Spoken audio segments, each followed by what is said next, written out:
Hi everyone, today we'll be exploring a series of urban horror stories from Asia together. If you like this series, please hit like and leave a comment to let me know. Thank you so much. Now, let's get started with the first story.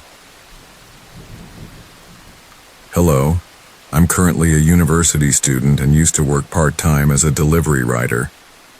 To be honest, it's just a side job for me, but it's pretty exhausting and sometimes makes me anxious.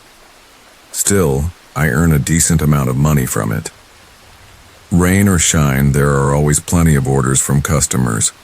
Occasionally, I have to figure out how to deal with difficult customers or greet them in just the right way to keep them happy and get that 5-star rating. I'm actually quite satisfied with this delivery gig and have no plans to look for another job.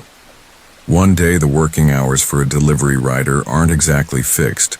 Some days I'd finish up around 11 p.m., but other times I'd be out until 2 or 3 in the morning. When orders slowed down, the riders would often gather somewhere smoking and chatting while waiting for the next one. The main topics usually revolved around weird customers they'd encountered or the rude attitudes of restaurant staff toward them. You can't do this job without decent health and a lot of patience. I was talking with my colleagues when my phone suddenly buzzed. It was a food delivery order, but the address looked a bit strange.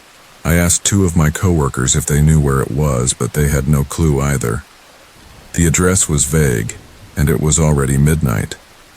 But since I'd accidentally accepted the order, I said goodbye to my friends and set off on the journey.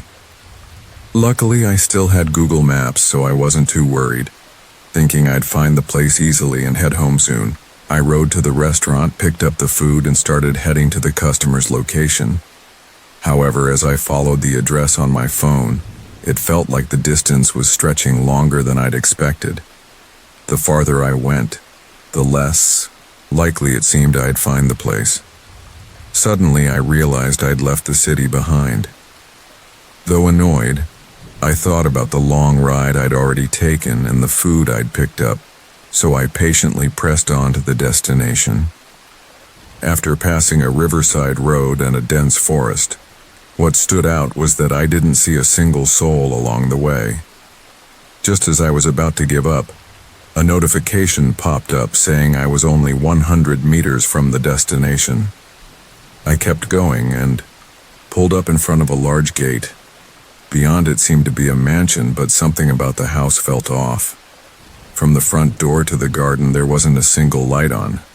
The gate wasn't locked, and there was no doorbell. I called the phone number, but no one answered. Finally, I mustered up the courage to step inside, holding the food bag in my hand. The house was massive, and the garden was so huge it took me ages to find the path to the front door. A cold wind blew hard, sending shivers down my spine and sweat dripping from my forehead. In the dim glow of my flashlight, I spotted something truly terrifying. At the far end of the garden was a graveyard. The eerie sound of leaves rustling in the air gave me goosebumps. When I saw the tombstones, I trembled, and the food bag slipped from my hands. After a few seconds of shock, I bolted out of there and sped off on my bike in a panic. The next day, I fell ill and was bedridden for 2 days. It was honestly the worst time of my life. When I woke up, I faced 2 choices: keep doing the delivery job or quit and find something new. After 3 days, I decided to go back to work, even though I hadn't fully recovered from that night's ordeal. I told the strange story to my 2 colleagues. One suggested the customer might actually live in the graveyard, while the other said I'd stumbled into some ghostly mess. They advised me to buy offerings and burn them to ward off bad luck. Though I wasn't entirely convinced, I did it anyway just to be safe. But things didn't get better. A few days later, another bizarre incident happened. That night, I got an order to deliver to an old apartment building I'd been to before. The address was easy to find, and it only took 7 minutes to get there. The building was old but still had a few residents. The delivery was for an apartment on the 7th floor, and there was no elevator. I had to climb the stairs, but it was still better than crossing a garden full of graves like last time. Finally, I found the apartment. Everything seemed fine at first, but I had a bad feeling. I knocked on the door, my heart pounding. A woman opened it and asked, surprised, who I was and why I was there. Worried I'd delivered to the wrong place, I double-checked my phone but found no mistake. I had the right address, but she insisted she hadn't ordered anything. Her husband backed her up, saying I'd gotten it wrong. Annoyed but not wanting to break company rules, I stayed quiet. I remembered every order comes with a contact number, so I dialed it.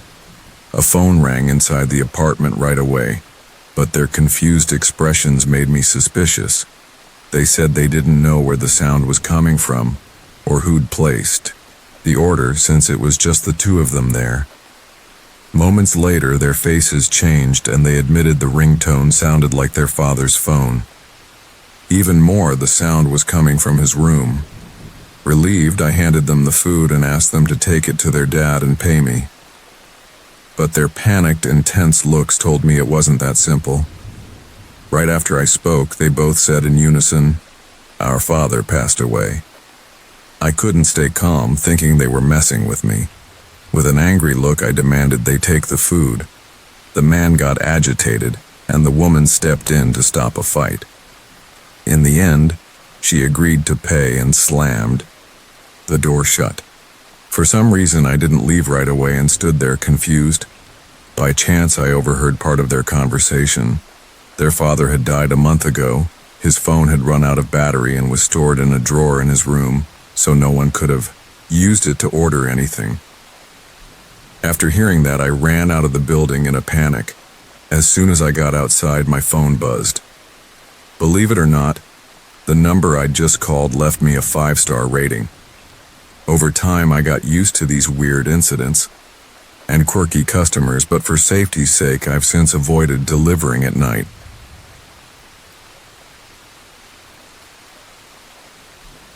This horror story revolves around a young guy named Lou, who had just graduated from college and still hadn't found a job. He was also a gaming addict, spending most of his day glued to video games. One day, Lou played until midnight. After losing a match, he realized he hadn't eaten dinner yet. Over time, Lou had developed a habit of eating late at night around 12 a.m., when everyone else was already asleep. That night was no different. He headed out to find something to eat. Since all the nearby restaurants were closed, Lou had to walk quite a distance to find a place that was open. Eventually, he spotted a small noodle shop. Without hesitation, he stepped inside. Truth be told, he'd passed this street plenty of times before, but had never noticed this shop. The owner was a bald man with sharp, angular features, kind of intimidating at first glance, but he always seemed friendly whenever customers came in. In no time, a steaming bowl of noodles was brought to Lou. Starving, he scarfed it down quickly so he could get back to gaming. As he left the noodle shop, Lou noticed a figure approaching him. It turned out to be an old woman dressed in tattered clothes, looking mysterious. She was a beggar, holding a cracked bowl out toward Lou to ask for money. Though he was a gaming addict and a bit of a recluse, Lou was a kind and generous person at heart. He pulled out the last bit of cash in his pocket and handed it to her without a second thought. Then he hurried back home. It seemed like the beggar wanted to say something to him. But oddly enough, the next night when Lou returned to the noodle shop, he saw her sitting by the entrance, as if waiting for someone. What caught his attention was that when Lou tried to step inside, she quickly stood up and grabbed his arm tightly, refusing to let him enter. Her strange behavior startled Lou. His face went pale, thinking she might be unhinged. He tried to shake her off, but she wouldn't let go. And what she said next only made things more serious. With no other choice, Lou had to talk to her. He couldn't figure out why this old woman was acting so weird, especially since he'd just given her money the day before. Seeing the irritation on Lou's face, the old woman had no choice but to tell him everything she knew. She whispered to him that the noodle shop was actually an evil place, and that he should leave as soon as possible. Naturally, Lou didn't believe her. Her words only reinforced his suspicion that she wasn't right in the head.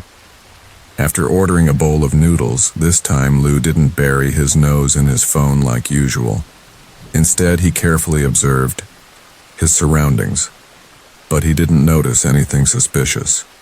Everyone around him was eating with chopsticks. Some even lifted their bowls to slurp the broth just like he did. After taking a good look around, Lou smirked and decided the old woman was definitely off her rocker for thinking this place was scary. He went back to eating his noodles. Everything seemed perfectly normal from the moment he walked in until he left. He really liked the noodles here. They suited his taste perfectly, and he even thought about coming back again. On his way home, Lou ran into the old woman once more. Her behavior hadn't changed a bit. This time he was genuinely pissed off, convinced she was nuts. He shouted, "What the hell do you want from me? I hope this is the last time I see you." But she wasn't fazed by his harsh words. She reached into her bag, pulled out a small bottle of green liquid, and told him to rub it on his eyebrows to see the true faces of the people in the noodle shop. With no other way to get rid of her, Lou reluctantly took the bottle just to stop the hassle. Then he walked off while she stood there until he disappeared from sight. That night, Lou couldn't sleep, tossing and turning as he thought about what the old woman had said. He sat up and grabbed the mysterious bottle. Suddenly, an idea hit him. Why not test it out to see if she was lying? The next night, Lou decided to go back to the noodle shop. While everyone was eating, he took the bottle, poured some of the liquid onto his hand, and rubbed it on his eyebrows. He took a deep breath, gathered his courage, and turned to look at them. Whatever Lou saw, his face instantly went pale. Sweat poured down his body, and he started trembling. The normal people he'd seen before had turned into lifeless zombies. White, hollow eyes, pale skin covered in scratches. Some had empty eye sockets, festering flesh, and were eagerly devouring bowls of noodles that looked utterly revolting. Lou quickly ducked his head to calm himself, but what he saw in front of him was even worse. His own bowl of noodles was crawling with maggots. He couldn't believe he'd eaten this stuff during his last 2 visits. Terrified, Lou threw the bottle aside, stood up, and screamed in panic. His bowl flipped over, spilling broth across the table. His shouting and sudden movement quickly drew the attention of everyone around him. They stopped eating and turned to stare at him with those eerie white eyes. But Lou didn't care about them anymore. He bolted toward the door only to crash into someone on the way. It was the shop owner, who looked just as menacing and terrifying as the others in the place. His eyes rolled back, teeth grinding as he asked, "Where you going, kid? You haven't paid for your soup?" Lou didn't give a damn about the question. All he could think about was getting the hell out of this nightmare. He rushed to the door, but to his horror it was locked. With no other option, Lou stopped in his tracks, shaking with fear. As he fumbled to pay for the soup, the owner suddenly grabbed his arm tightly. In that moment, Lou felt like his arm might have been ripped off. The owner didn't force him to pay, but he said something strange. "Don't believe what that old hag says, she's full of lies." But that didn't matter to Lou. Who was right or wrong wasn't the point anymore. All he wanted was to get out of there as fast as possible. Finally, when he made it outside, Lou ran into the old woman yet again. He couldn't understand why she kept following him. In the days that followed, the young man couldn't stop thinking about what had happened. Who was telling the truth, the shop owner or the old woman? Either way, from that day on, Lou never dared to go out for late-night meals again. He ditched his bad habits and started living like a normal person. All right. Before we jump into the next story, I have a quick question for you. If you're enjoying this series of Asian urban horror stories, Don't forget to hit like and leave a comment to let me know. I really appreciate it. Now let's get into the next story.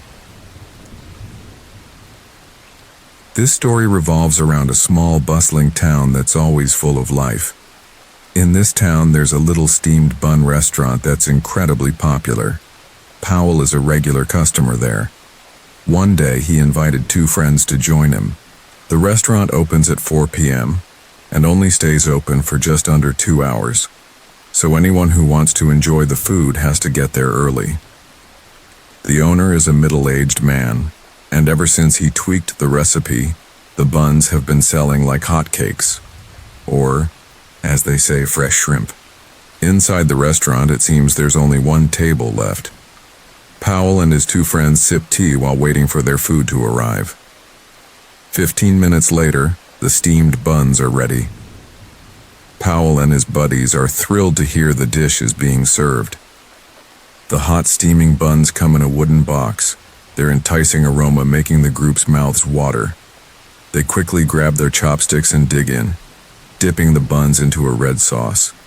When a piece of the white bun is coated in sauce, Powell pops it into his mouth and chews with a look of pure satisfaction. After trying the buns, one of his friends expresses complete shock. He never imagined they'd taste this good. As the group enjoys their meal, one of them suddenly bites down on something hard. Thinking his friend might have hit an unfiltered seed in the bun, Powell quickly reassures him not to worry about it. But here's the thing. The guy in the green shirt pulls something out of his mouth, and it's definitely not a seed. His face goes pale as he stares at the object he just took out. His body shakes as he stammers, "A human fingernail?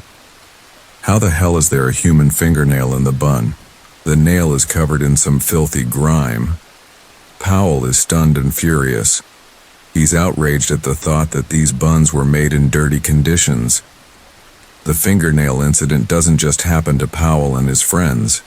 Nearby tables start experiencing the same thing. People begin calling for the restaurant owner. Powell slams his hand on the table, points straight at the owner, and yells. Seeing the customer's anger, the owner acts strangely, as if he's clueless about this. Serious issue. He's even more surprised when Powell shoves the fingernail in his face. Normally, he's the only one who makes the filling. No one else handles it. But the furious customers aren't patient enough to hear his excuses. Before the man can say much, Powell grabs his collar and lands a hard punch, leaving the owner's nose and mouth bleeding. The owner takes a heavy beating and ends up being dragged to the police station by Powell and his friends. It's late now, and only 3 officers are on duty. The police chief Liu Feng, along with his colleagues Ping and Chow, are about to head to the canteen for dinner when they hear a commotion outside. Sensing trouble, the chief gets up from his seat and goes to check it out. As he reaches the door, a kid runs up to him. "Sir, there's a huge crowd outside the gate. They want to sue the restaurant owner for putting fingernails in the food." The chief's expression shifts the moment he hears the report. With his sharp deductive skills, he immediately realizes this isn't a simple case. In less than 15 minutes, Liu Feng, Chow, and Ping bring the restaurant owner into the interrogation room. The chief briefly explains the case to the owner.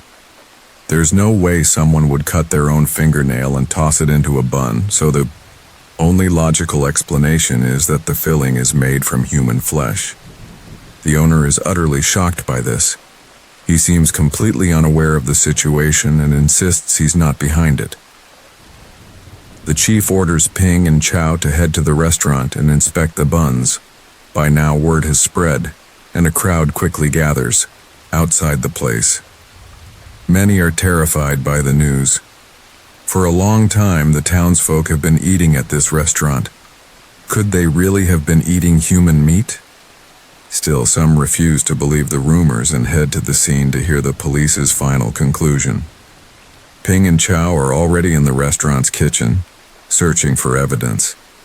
Within seconds, they find large bags of meat used for the filling. When the officers open one of the bags, they're stunned by what they see. The meat is ground up so they can't tell if it's human or not. The bags need to be tested thoroughly. The officers calm the crowd and take one of the bags back to the station for further examination. After questioning the owner, the police track down where he gets his meat. They quickly send a car to the location. Inside the house is a muscular man slaughtering pigs with a cleaver. He acts oddly when he sees the police. With an irritated tone, he asks, "Why the hell are you in my house?" Chow stays calm despite the man's menacing face and gets to the point. "Are you the one supplying meat to the steamed bun restaurant in town?" When the butcher realizes what the officer's implying, he shows no fear. With a cold stare and a sharp voice, he confirms he's the supplier and snaps back, "What do you want from me?" Ping asks him what kind of meat he's been providing and why there are human fingernails in the buns. The moment Ping finishes, the butcher yanks his knife from the cutting board and says coldly, "It's none of your damn business what kind of meat this is. Why should I answer you? Now get the fuck out of here." Before the officers can react to his aggression, the butcher charges at them like a madman, swinging his knife wildly. Chow doesn't flinch in the face of this lunatic. He shoves Ping aside while taking on the armed man himself. Ping dodges the blade and strikes from another angle. He quickly locks the butcher's knife-wielding arm and uses all his strength to pin him to the ground. The butcher's heavy body crashes onto a table, splitting it in two. He groans in pain across his body, barely able to move. Moments later, more police arrive and haul the butcher to the station. The case is resolved quickly, but Chow can't shake the thought that the butcher's hiding bodies in the house. The police start searching the scene as the butcher is taken away. He turns his head and says icily, "Those people deserve to die." The chief orders the remaining team to find the victims' bodies fast. The priority now is locating where he hid them. The car carrying the butcher heads back to the station. The officers staying at the scene keep searching, but it's tougher than they expected. An hour passes, and they still haven't found anything tied to the victims. Just as they're about to leave, an old woman suddenly runs up from behind. Turns out she's been the butcher's neighbor for years. She's seen plenty of strange things, but never had the guts to tell anyone, fearing she'd be his next victim. When he first moved to the area, he seemed like a kind guy, helping the poor, giving them shelter and food. But the weird part was that the beggars who entered his house never came back out. On top of that, she often heard crying and screaming at night. She once mustered the courage to peek through her window and saw something horrifying. Countless white figures in her line of sight. The longer she looked, the stranger they seemed. She couldn't make out their faces, no matter how hard she tried. She'd wanted to report it to the police multiple times, but the fear of becoming his next target stopped her. Now, with the butcher caught, she believes it's finally safe to speak up. Even though they've handled brutal murders before, the officers shudder as the old woman recounts her story. Chief Liu Feng quickly orders the others to bring shovels and pickaxes to the spot she pointed out. They suspect there's an underground bunker where the butcher hid the bodies. Nearly 30 minutes later, one officer shouts, "There's something hard here. Come check this out." Just as Chow predicted, there's a hidden bunker in the butcher's house. Before them is an iron hatch with a handle. Ping gathers his courage, carefully grabs the handle, and lifts it. A foul stench hits them the moment the hatch opens. Everyone at the scene covers their noses, their faces darkening. Sure enough, it's a secret bunker with stairs leading down. The overpowering stink and thick darkness don't deter Ping. He bravely descends the steps, shining his flashlight into the void. Instantly, his expression changes. What could have terrified him so much? He no longer has the nerve to keep going. His body freezes. Beyond the cutting boards and knives, there's something truly shocking beyond imagination. corpses hanging on the walls, and beneath them, baskets full of human organs. The case is finally cracked. The town's famous restaurant had been using human flesh in its products, and the butcher will surely pay for the horrific crimes he committed. I grew up in a poor village. Back in the day, most of the roads were in terrible shape, which made it take us a long time to get to school. For the sake of convenience, we attended a boarding school. On our first day there, each of us was given a set of pillows and blankets to take to the dorms. As soon as we entered our room, we all pitched in to clean it up, wiping dust off the walls and rearranging the furniture. Jack, one of my 3 roommates, noticed a big window in the room. He happily opened it to let the morning light flood in and called us over to take a look. The window overlooked the school's backyard and a dense forest with towering pine trees. That night, after an outdoor class meeting wrapped up, we hurried back to our room. Me and 2 of the others decided to play poker all night while Leo sat at the desk. He was the most studious guy in our group. Jack, probably annoyed that he kept losing to me, invited bookworm Leo to join us, but Leo shot him down right away, saying he was busy with homework to secure a scholarship. We kept playing cards but kept our voices low so we wouldn't bother Leo. We played poker until midnight and then hit the sack. Leo was still at the desk, right by the window, working on his assignments. When he wanted to glance outside for inspiration, he gently pulled the curtain aside. We don't know what he saw, but he let out a loud scream that woke us all up instantly. The 3 of us jumped out of bed, rubbed our eyes, and rushed over to check on Leo. We snapped wide awake when we saw what was in front of us. It was beyond anything we could have imagined. Outside in the forest, there were green fireballs. They blazed and hovered in midair, looking downright terrifying.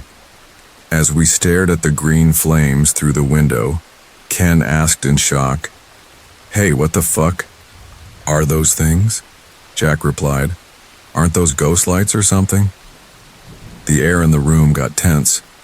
It grew even heavier when bookworm Leo said it was just a natural phenomenon, and we fiercely argued against him. Ken told us to quit bickering and suggested we all get back to bed since it was late. All 4 of us went to sleep and woke up late the next morning. During lunch break, we gathered again and talked about the green flames we'd seen the night before, then hatched a plan to explore the forest behind the school. I took the chance to tell them about rumors tied to those green flames. People said there were ghosts in the forest. Curiosity got the better of us and we decided to head in. We planned to climb over the fence and make our way to the spot. We managed to sneak out without getting caught, probably because the teachers and everyone else were napping. We ventured deeper into the forest, intrigued. As we walked past the towering pines, the scenery inside was way prettier than we'd expected. After a quick look around, we didn't spot anything unusual. Suddenly, bookworm Leo shouted, "Hey guys, come check this out." He pointed to white bones buried and sticking deep into the ground. None of us could figure out why. They were there. Even worse, near where Leo stood, we quickly found more bones behind the tree trunks. While we stood there confused, Leo turned to find a spot to pee, but Ken stopped him, worried he might get lost or run into trouble. So we decided to tag along with Leo just in case anything went wrong. A few steps in, Leo tripped and fell into a big hole. He screamed in panic. His lower body got stuck in the pit, unable to move, like something down there was trying to drag him under. We struggled to pull Leo out as he yelled in fear and pain. Finally, when we managed to yank Leo completely out of the deep hole, his face was pale, and tears even streamed down from sheer terror. He pointed at his leg, stammering. Turns out one of his feet had been caught in a human skull. It was horrifying to realize there were tons of bodies buried in this forest. The skull's appearance made the tension thicker than ever. Ken nearly pissed himself.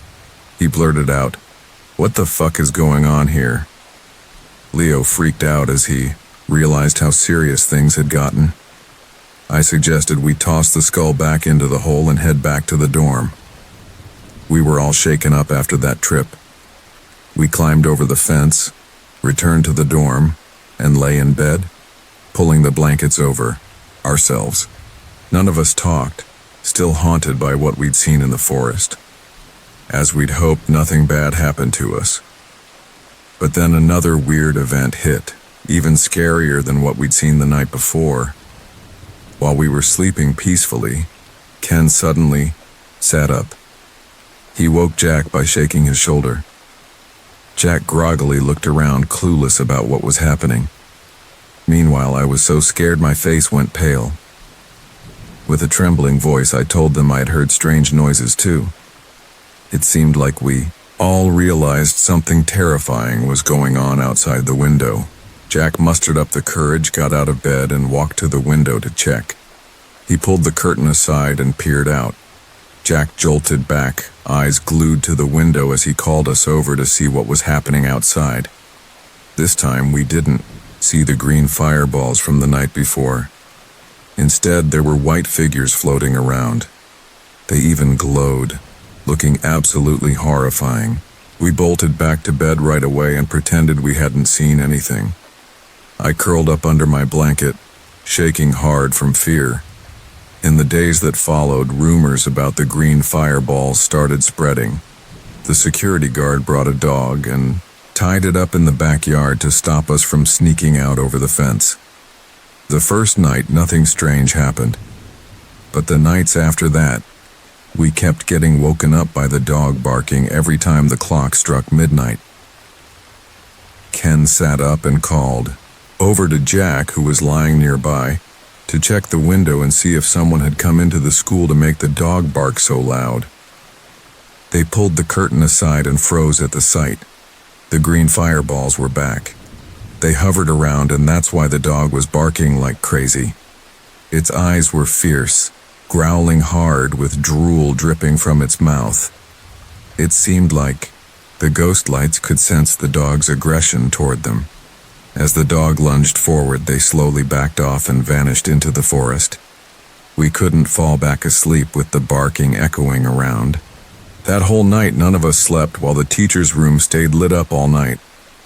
As the sun was about to rise, I heard someone moving in and out of the room, but I kept my eyes shut, scared of ghosts. The next morning, everyone panicked when they realized Bookworm Leo was gone. The uniform he'd prepared for school the night before was still neatly laid out on his bed. When we left the room, we saw a crowd gathered at the bathroom. Watching from a distance, I suddenly got a bad feeling. The three of us exchanged looks, wondering if Leo was in trouble. We pushed through the crowd. When we finally got into the bathroom, Ken yelled, "That's Leo!" Leo was slumped in there, still in his pajamas, asleep. His whole body was freezing as he leaned against the wall, unconscious. But the weirdest part was that his face had clearly warped. It was gaunt, with deep hollows under his cheekbones. We took Leo to the infirmary. All of us were convinced his condition had a lot to do with those green fireballs we'd seen in the forest the night before. As soon as we got to the infirmary, the nurse gave Leo a sedative shot. Luckily, he'd only passed out. I heard a kid say that a few minutes later, Leo suddenly woke up in a panic. We asked him what happened, and he told us a story that went beyond anything we could have imagined. That night, on his way to the bathroom, he'd run into a ghost coming from the end of the hallway. Half asleep, Leo accidentally bumped into it, jolting it awake. Leo opened his eyes and looked up. He was horrified by what he saw. It was a terrifying sight that'd haunt anyone who laid eyes on it forever. The man standing in front of him had a completely deformed face. His skin was cracked, his mouth gaping wide with no teeth. Leo freaked out, fell backward, and accidentally hit his head on the wall, knocking himself out.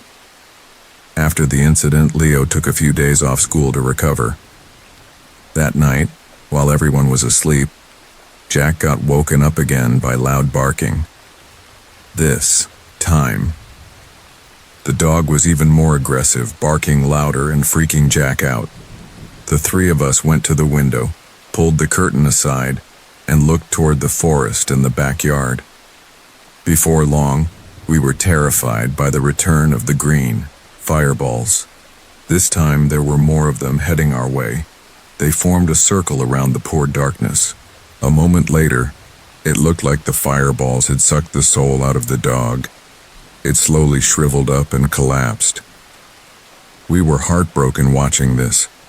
Maybe Leo had gone through something similar that day. We couldn't sleep that whole night. When the sun rose, the school guard freaked out when he found the dog frozen dead in the yard for no clear reason. Me and the other students crowded around to see it. Each of us felt scared and sad at the sight.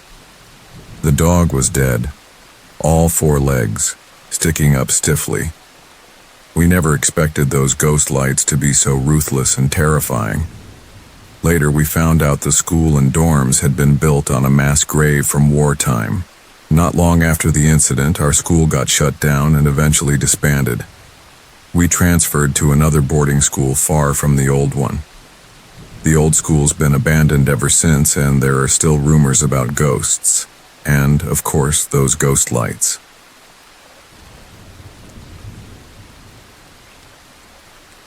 Lily, an office worker, is a beautiful woman born into a wealthy family yet still living single. She and her best friend had promised each other that they'd both marry their lovers when they turned 30. But that afternoon, she got a call from her best friend, inviting her to her wedding. That friend was Nana. As of now, the two had been friends for 20 years. When Nana saw Lily show up at the door, she waved at her cheerfully. But within seconds of their meeting, Lily immediately brought up an issue. She reminded her friend that they'd agreed to marry their lovers at 30, and neither of them had broken that promise. Of course, Lily wasn't being too serious when she said it to Nana, but it left Nana stammering for a few seconds before she could say anything to invite Lily to the wedding set for this Sunday. Seeing the look on Nana's face, Lily couldn't help but laugh. She told her friend she'd definitely show up more than anyone else. Deep down, Lily was the happiest knowing her friend had finally found the real man of her life. The two wrapped up their chat, which started while Lily was still at the cafe and continued until she left. Lily kept reminding herself she had to attend the wedding no matter what. She seemed genuinely excited to be part of this special occasion.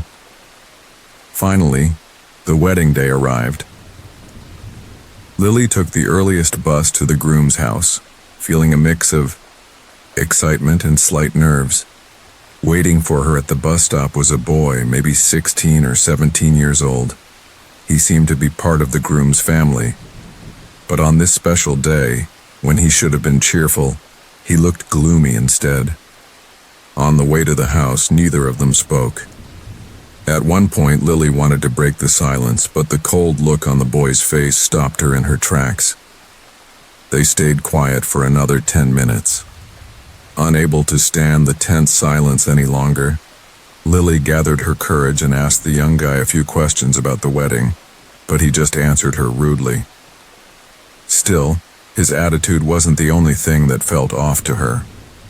Unlike the lively, noisy atmosphere typical of weddings, the Amal house was eerily deserted. There were no fireworks, not even a flower-decorated sedan in sight. The boy led Lily to the house. By now, the groom's parents were waiting inside. When they saw Lily at the door, they came out to greet her. They politely asked if she was tired from the trip. As they chatted pleasantly, Lily suddenly noticed a white flower pinned to the mother's chest. The moment she asked about it, their expressions shifted fast. Normally, people wear white flowers at funerals and red ones at weddings. So Lily sensed something strange was going on, but instead of answering her question, the woman carefully said there was a long story behind it and that Lily would understand later. Right as the woman finished speaking, the butler stepped in. He told everyone to move to the next room to keep the wedding ceremony on schedule. The woman asked Lily to join her and take part in the event. Lily followed the three of them, but she couldn't shake her doubts. Instead of being decked out in vibrant red, the room had a gloomy vibe. And now, in front of them, was a rectangular object wrapped tightly in white cloth, looking pretty unsettling. Once everyone was gathered, the butler pulled the cloth away. Lily's face darkened as she took in the sight before her. She must have been in total shock. What caught her eye was a large coffin neatly placed in the middle of the room. She remembered being invited to her best friend's wedding, so how did it turn into a funeral? Inside the coffin were Nana and her fiancé. Nana didn't look like someone who'd died, but the man beside her had a pale face with no trace of life left. A wedding filled with sorrow. A wedding where the guests didn't know whether to laugh or cry. A wedding so tragic it left everyone there stunned. After a few minutes of confusion, Lily finally pulled herself together. She couldn't believe her eyes. But right then, as Lily was in deep distress, Nana suddenly opened her eyes, startling Lily. Terrified, she instinctively stepped back.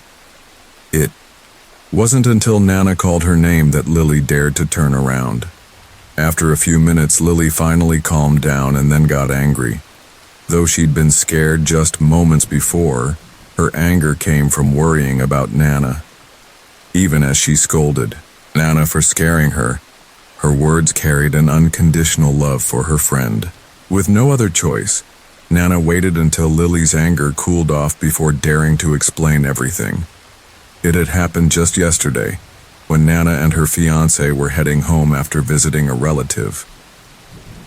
As they chatted, a truck came barreling from behind. By the time they noticed, it was too late. Nana's fiancé shoved her out of the way with all his strength, but he couldn't escape the truck hurtling toward him. Nana didn't know what was about to happen next. She looked at her husband. The truck was now too close for him to get away, no matter if he were a god or a superhero. Nana screamed as she saw the man she loved standing on the edge of death. She still clearly remembered that heartbreaking moment when her fiancé reached out to her before he passed. His eyes were full of pure love, regret, and sadness. It was a sight she'd never forget. The scene grew even more tragic as she had to watch her fiancé die. The truck slammed into him like a raging bull, hitting them instantly. Blood splattered everywhere. Lily's heart ached as she listened to her friend recount it all. She never imagined her friend would face such a tragic fate. When Nana finished telling her everything, she couldn't hold back her tears. Though her fiancé was gone, she still wanted to hold a wedding ceremony with him and become his wife. That night, the wedding went ahead with Lily and the bride and groom's family members present. Nana lay in the coffin, holding her fiancé's hand tightly while gazing at him tenderly. Her eyes brimmed with pure happiness mixed with a touch of sorrow. She was happy to finally be his wife, but it couldn't fill the painful void in her heart. When the ceremony ended, Lily had to leave, though she didn't want to. Nana saw her to the door, tears still streaming down her face. But instead of wearing a sad expression, Lily forced a smile and encouraged her best friend. Their love touched Lily's heart. It was a noble sacrifice, a genuine love story between a soul and a living person. Though it might sound a bit absurd, it happened in real life, and despite being a little scary to hear, their true love still reached the hearts of many. This story is about a newlywed couple named Aki and Jen. Aki was the most wonderful man Jen had ever met, and to Jen, Aki was her last hope for true love. Jen had struggled with depression for a long time due to a traumatic childhood where her father frequently beat her. That father had shattered her emotions back then, slowly stripping away her faith in love. But everything changed the moment she met Aki. Truly, Jen had put her trust in the right person. In the early days of their marriage, Aki was incredibly loving toward his wife. He took great care of her and comforted her often.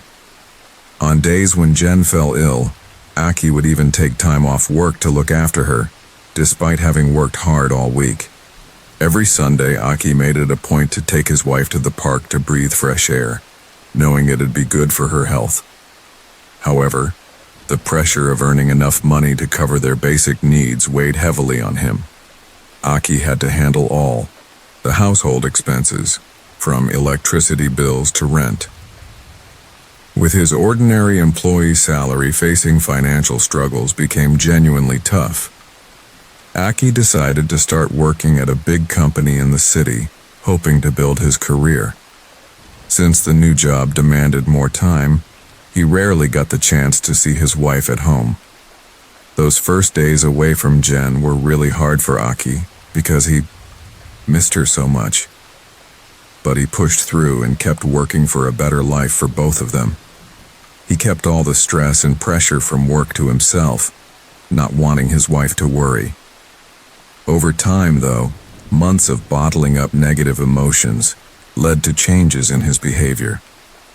Whenever his wife called, he'd only respond briefly that he was too busy and couldn't come home to see her. The stressful job, paired with Jen's constant request to see him, wore Aki out. Knowing her husband had to work far from home, Jen, more than anyone, longed for him to return. Over 3 months had passed, and she still hadn't had a chance to see him. Jen started suspecting that her husband had found another woman and abandoned her. This made Aki snap whenever Jen tried asking about his fidelity. He didn't want to see her acting jealous like that. In reality, Aki had been pouring himself into work, tirelessly day and night, just to ensure their family could live comfortably and happily. That night, as usual, Jen called Aki on the phone, but there was something odd in her voice. Normally, she'd answer her husband cheerfully, but this time she stayed silent, in a way that felt eerie. Aki sensed something was off, too. The next morning, while he was working, a colleague told him there'd been a call from a woman claiming to be Aki's wife, but she'd hung up quickly without leaving a message. Aki felt uneasy, but tried to stay calm. He stepped out onto the balcony to breathe some fresh air, attempting to piece things together. He really wanted to go home to his wife, but the fear of getting scolded for slacking off at work held him back. Right then, his boss clapped him on the shoulder and said he could take a few days off to visit his wife if he wanted. Turns out, the boss had been told about Aki's situation, so maybe that's why he offered the break. But it wasn't entirely that simple. The boss told Aki that his wife had called and asked to see him one last time. Instantly, Aki felt a wave of worry wash over him. Why was she acting like this? Had something bad happened to her? After the boss walked off, Aki hurriedly called Jen to check on her. Someone picked up, but there was only dead silence on the other end. Unable to wait any longer, Aki said a few words but still got no response from Jen. The total silence frustrated him. He figured his wife was mad and refusing to talk. In his anger, he yelled at Jen, saying hurtful things, but she still didn't reply. Aki was sure someone was holding the phone. He could hear faint noises, but he had no clue why Jen wouldn't answer. A while later, after calming down, Aki told his wife he'd take a few days off and come home. He announced this without knowing if she'd even heard him. As he was about to hang up, Jen suddenly spoke in a cold, strange voice that startled him. She whispered that she'd been waiting for him and would prepare a special meal for him when he got home. A simple statement that should have been normal, but it haunted his mind the whole way back. After a 2-hour drive, he finally got home. His face lit up with relief. He opened the door and stepped inside, but his wife didn't come out to greet him with a warm hug. Still, Aki didn't think much of it. He searched the house for her, and eventually spotted her in the kitchen with a steaming bowl of soup. But she didn't say a word, just kept her head down. Aki figured she might still be upset with him, so he didn't push her. Instead, he cheerfully sat at the table and dug into the soup. But something felt off. The soup smelled amazing, and from the look on Aki's face, anyone could tell how appetizing it seemed. Yet despite the great aroma, it tasted awful. It even had a foul, fishy stench. Aki instantly knew something was wrong with it. After thinking for a moment, he asked Jen what the soup was made of, but she stayed silent. With no other choice, Aki took the bowl to the kitchen to check the pot. When he lifted the lid, his face suddenly darkened. He was utterly horrified by what he saw. Unbelievable. Inside the pot was a human hand. Whose hand was this, and how could Jen do something so gruesome? Aki panicked, but he tried to stay calm to face the situation. Then he caught a whiff of a rotting stench from the corner of the kitchen. Looking over, he saw a woman's body on the floor. As he got closer, he realized it was his beloved wife. Seeing her lying there motionless, his heart broke into pieces. He kept calling her name, but it was too late. Next to her was a bottle of sleeping pills. It looked like she'd taken them to end her life. But what was even more horrifying was that one of her arms was missing. At that moment, Aki realized it was all his fault. His lack of attention during their time apart had pushed Jen back into depression. It was very likely she'd cut off her own arm and cooked it as a final meal for her husband. But then who was sitting at the table? Jen's body was right here, yet that girl out there still hadn't moved or spoken. As a heavy atmosphere quickly filled the room, his wife's death and the presence of this mysterious woman sent Aki into a spiral. His face darkened, sweat pouring down as he backed away in fear.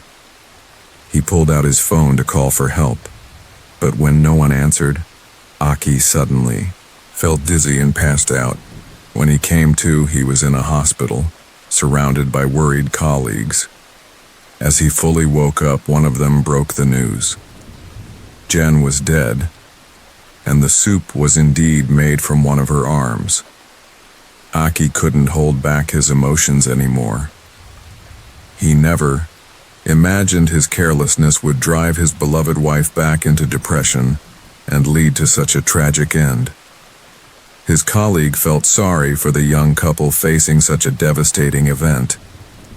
He faced Aki, encouraging him to keep living. He even revealed that after investigating the house, they'd found a letter from Jen to Aki. Turns out Jen thought her husband had found another woman and stopped loving her. In her suicide note, Jen wrote that she'd always love him deeply, no matter how he treated her. Maybe that was the real reason she cut off her arm after taking the pills and cooked it as a last meal for Aki. After his wife's death, Aki turned into a broken man. The guilt inside him drove him mad. Day and night he wandered the streets begging. This story is about a man named Kim. Most of his childhood was spent being spoiled by his parents, so he grew up incredibly lazy. As time passed, when his mother grew old and frail, unable to work anymore, coupled with scolding from his siblings, Kim decided to head out and find a job. However, Kim had no idea where he'd go or what kind of work would suit him. Luckily, along the way, he stumbled across a construction site and figured there might be a job for him there. When he stepped onto the site, Kim met a worker puffing on a cigarette who looked like he might be the supervisor. Kim asked if there was any easy job he could take on. The worker suggested Kim do what he was doing, just stay at the site and keep watch for 6 months. Kim agreed to take the job, and that day became his first day on the clock. After being briefed on his duties, he followed the worker to check out the site, then headed to the rundown row of houses where he'd be staying. These buildings seemed to have been built ages ago, but what struck him as odd was that when he got there, he didn't see a single soul. There was just complete silence and thick darkness all around. Still, Kim didn't mind too much. For him, landing an easy gig like this was already a big win.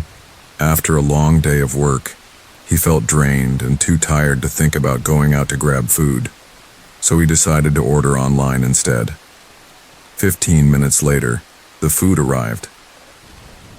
Life away from his mom was awesome, Kim thought to himself. He could sleep all day, and with a phone hooked up to Wi-Fi, he could order whatever he wanted.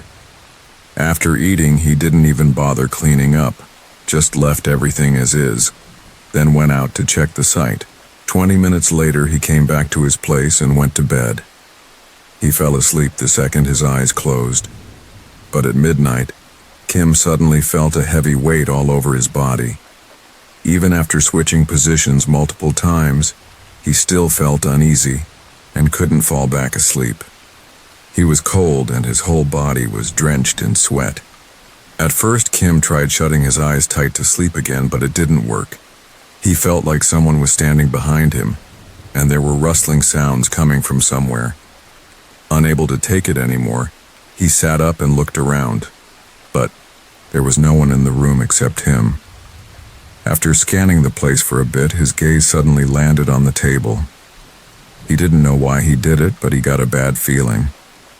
Kim tried to reassure himself that nothing weird was happening, that it was all in his head, and lay back down to sleep. The next morning, Kim woke up exhausted from barely sleeping the night before. He got out of bed with half-open eyes, but as he passed the table next to his bed, his eyes shot wide open and his jaw dropped in shock. Turns out the food containers on the table were empty. If he remembered right, there'd been leftovers last night, but now they were gone. The chicken pieces and bowl of soup had been wiped clean. He'd locked the door before sleeping, so there was no way a cat or dog, even the smallest one, could have snuck in. Kim was genuinely curious about the mysterious disappearance of his leftovers, so he decided to bring more food back and leave some out overnight to see who'd been eating it. This time he bought extra food and only ate a little. Kim figured the leftovers would lure out whoever dared to steal his meal. He planned to stay up all night to catch the culprit, but he dozed off before the clock hit midnight. Yet, just like the night before, when it struck 12, Kim felt that heavy sensation again, like someone was pressing down on him, making him uncomfortable. The sound of the old wind blowing woke him up.